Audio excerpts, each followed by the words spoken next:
Kaya ang sinasabi ko, alisin na natin yung conference na yan.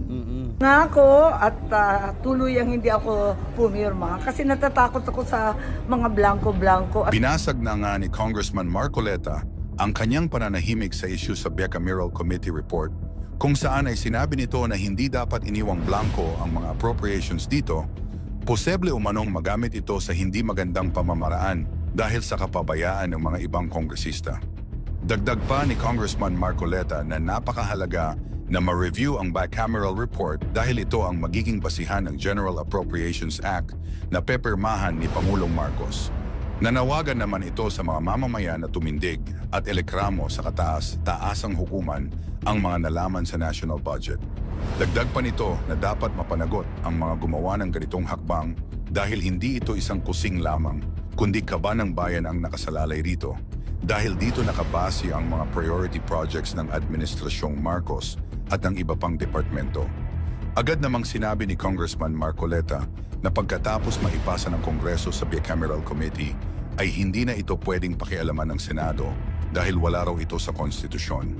Kaya hindi dapat iniwang blanco ang mga naturang items dahil kahit sino pwede itong dagdagan. Samantala naglabas naman ng panibagong komento ang kapatid ni Pangulong Marcos na si Senadora Aimee Marcos at sinabing takot na raw itong pumirma pa sa nasabing BICAM dahil nga sa mga kababalaghang nakikita noong araw na pepirmahan na niya sana ito. Tinanong naman ng ibang senador na nakaperma na rito at ang kanilang sagot, wala raw umanong blanco ang BICAM report, taliwas sa sinabi ni Senadora Aimee Marcos at Senator Bato de la Rosa.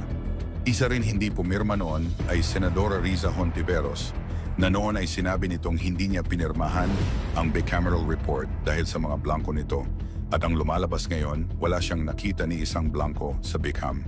Lumalabas tuloy sa mga mamamayan na nagsinungaling ang senadora dahil sa hindi pag-amin sa kanyang nalalaman. Dapat raw ay marong managot sa mga ginagawa nilang kababalaghan sa BICAM report.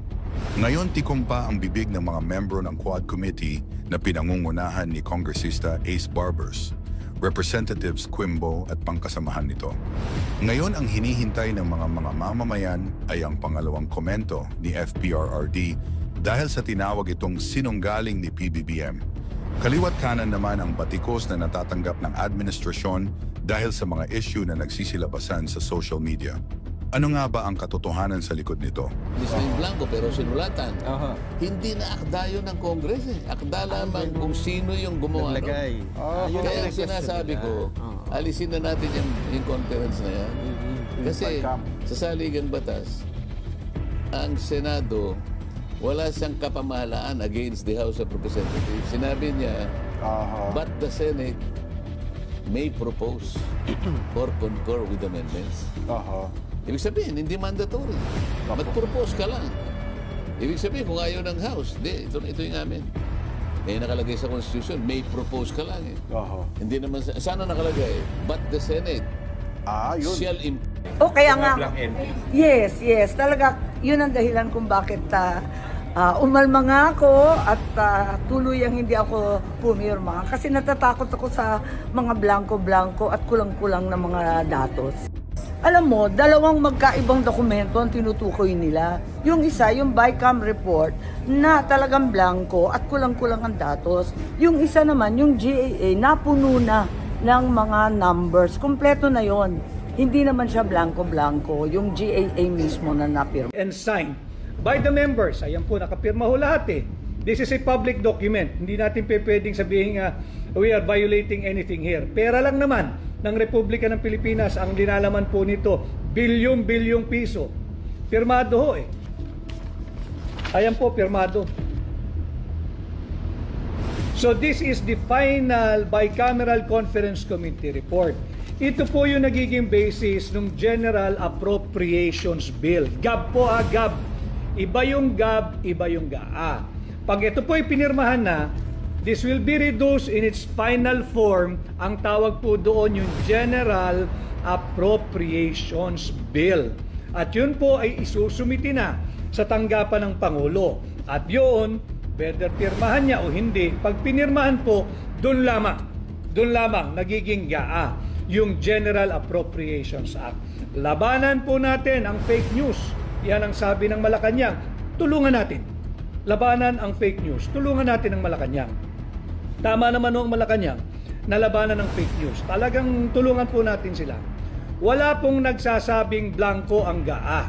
Para malinaw, tama ho ang Malacanang. Wala pong blanco ang GAA. Pero maliho ang Malacanang, kaya linalabanan natin ang fake news dahil ang sinabi po, ang inilahad ni Congressman Sid Ungab at ipinakita ni Pangulong Rodrigo Roa Duterte, hindi ang GAA. Kung hindi, ang Bicameral Conference Committee Report. Magkaiba po yun. Labanan natin ang fake news. Tulungan natin ang Malacanang labanan ng fake news. Walang nagsabing blanco ang GAA. At dahil hindi blanco ang GAA, doon tayo ngayon nagkakaproblema. Sino ang nagpuno ng mga patlang na ito? Sino ang naglagay ng mga amount o halaga sa mga blankong amount na ito na bilyong-bilyong piso? Mahalaga po nating malaman sapagkat pag ito po'y napirmahan na, tapos na po ito, certified, ratified, and signed by the members of the Bicameral Conference Committee, ito na po yung magiging GAB, yung General Appropriations Bill. Kung merong gumalaw nito, may naglagay na mga amount sa blankong ito yung sinasabi ng Malacanang na malicious. Ito yung sinasabi ng Malacanang na kriminal. Pagka po ito'y pinuno ng kung sino man, that is a criminal act. Why? I will bring you back again to Article 6 of Section 24 ng ating saligang batas.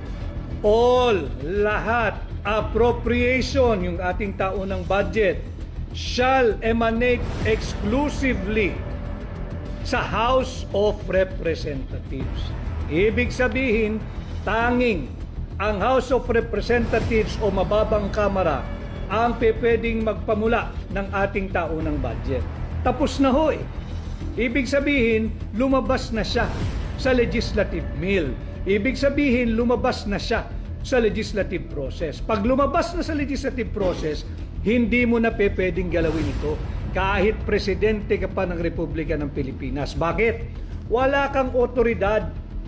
Tanging ang mga miyembro ng mababang kapulungan lamang ang pinahihintulutan at binibigyang kapangyarihan ng ating saligang batas na bumalangkas at magmula ang ating taunang budget. Pag ito ho ay blanco at may naglagay ng halaga na bilyong-bilyong piso, may pananagutan na agad ang Executive Department.